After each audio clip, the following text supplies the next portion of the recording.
1 তাৰিখে আপোনালোকে টিভিত শুনি থাকিব মই বিটিআৰ নহয় গোটেই অসমৰ অৰুণোদয় ৰাইজৰ বাবে আৰু এটা উপহাৰ মই সেইদিনাখন টিভিত ঘোষণা কৰিম ডাঙৰ উপহাৰ হ'ব আৰু আপোনালোকৰ বিহু ভাল কৰি হ'ব মই ডাঙৰ কৰি এটা উপহাৰ দিবৰ বাবেও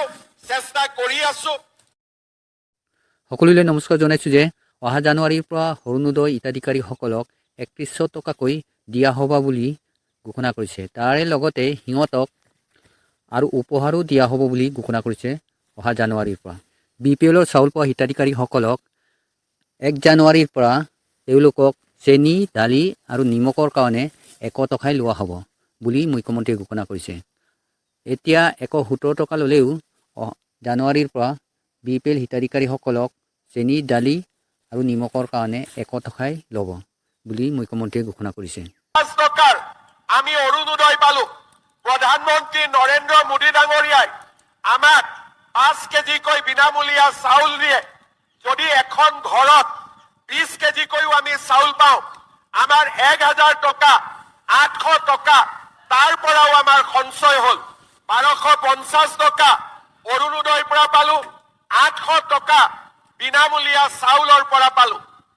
আমাৰ চৰকাৰৰ নিযুত মইনা আঁচনিৰে আমি ছোৱালীসকলক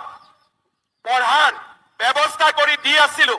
1 জানুৱাৰীৰ পৰা মই নতুন আঁচনি এটা ঘোষণা কৰিম ল'ৰাবিলাকেও এতিয়া পঢ়িবৰ বাবে চৰকাৰৰ পৰা ছোৱালীৰ দৰে সুবিধা পাব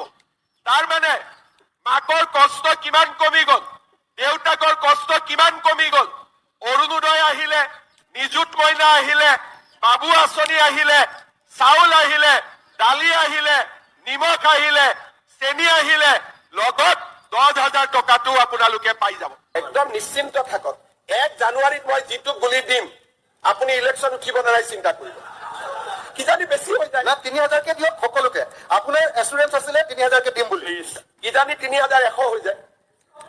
অৰুণোদয় সকলোকে দি দিয়ক সকলোকে নিদিব এতিয়া 50% মানুহ হৈছে সকলোকে যোনে চলিব পাৰে তাক কিয় দিম মোৰ পৰিবাৰক কিয় দিম আপোনাৰ পৰিবাৰক কিয় দিম সকলোকে কিয় দিম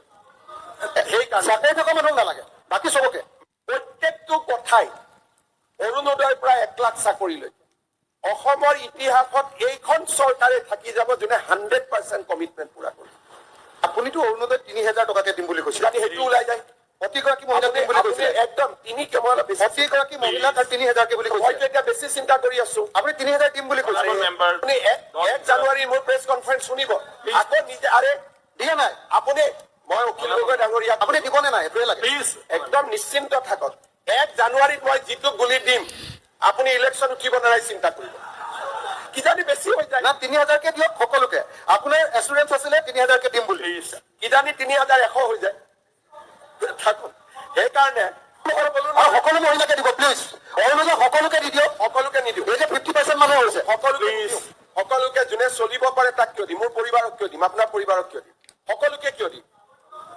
কৰিবলগীয়া কি থাকিব পাৰে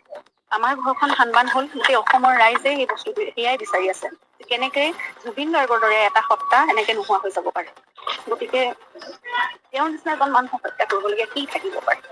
চবটো খুলি সম্পূৰ্ণ নিজৰ গুদঙাই সকলোখিনি দেখোন দিয়ে আছিল মানুহজনে তাৰপিছতো এনেকুৱা এটা ষ্টেপ কিয় ল'ব লগা হ'ল গতিকে এতিয়া দুখীয়া শাস্তি পাওক সেয়াই আমাৰ কামনা প্ৰতিজন দুখীয়ে কঠোৰতকৈ কঠোৰতম শাস্তি পাব লাগে সেইটোৱে আমাৰ কাম্য আৰু ন্যায় ব্যৱস্থাটো খুব ভাল হ'ব বুলি ভাবিছোৱেই কোনো সাৰি যাব নালাগে আৰু সেই তদন্ত ব্যৱস্থাৰ ওপৰতো আমাৰ আস্থা আছিল আৰু আমাৰ দেশৰ আইনৰ ওপৰত আমাৰ ন্যায় ব্যৱস্থাৰ ওপৰত ইমানেই আস্থা গতিকে সেইখিনি হ'ব বুলি আমি আশা কৰিছোঁ আৰু তাতে আজি মাননীয় মুখ্যমন্ত্ৰী মহোদয়ে কৈছে যে ফাষ্ট ট্ৰেক আদালতৰ কথা তেওঁলোকে হাইকোৰ্টত এপিল কৰিব গতিকে সেইখিনি আমিও সকলোৱে বিচাৰিছোঁ ৰাইজেও বিচাৰিছে আমি পৰিয়ালৰ ফালৰ পৰাও বিচাৰিছোঁ যিমান সোনকালে পাৰে এই ন্যায় প্ৰক্ৰিয়াটো আৰম্ভ হওক আৰু ভালকৈ পৰিচালিত হওক আৰু এটা মীমাংসা যাতে আমি সোনকালে পাব পাৰোঁ আৰু পুনৰবাৰ কৈছোঁ দুখীয়ে কঠোৰতকৈ কঠোৰতম শাস্তি পাব লাগিব আত্মনিৰ্ভৰ আঁচনি এপ্লাই কৰা নিবনুৱাসকললৈ ভাল খবৰ আপোনালোকে সকলোৱে মনোযোগেৰে শুনিব আৰু আপোনালোকে মোৰ ভিডিঅ'টো চোৱাৰ পিছত লাইক কমেণ্ট আৰু শ্বেয়াৰ কৰি দিব আৰু ছাবস্ক্ৰাইব কৰি দিব যিসকলে আত্মনিৰ্ভৰ আঁচনি 2.0 এপ্লাই কৰিছিলে এইসকলক 25 ডিচেম্বৰ তাৰিখে 1 লাখ টকাকৈ বিতৰণ কৰা হ'ব বুলি মুখ্যমন্ত্ৰীয়ে ঘোষণা কৰে। তাৰে লগতে যোৱা বছৰত পোৱা আত্মনিৰ্ভৰ আঁচনি পোৱা নিবনুৱাসকলকো যিসকলে 1 লাখ টকাকৈ পাইছিল এইসকলক আকৌ পুনৰবাৰ 1 লাখ টকাকৈ এতিয়া দিয়া হ'ব বুলি মুখ্যমন্ত্ৰীয়ে ঘোষণা কৰিছে।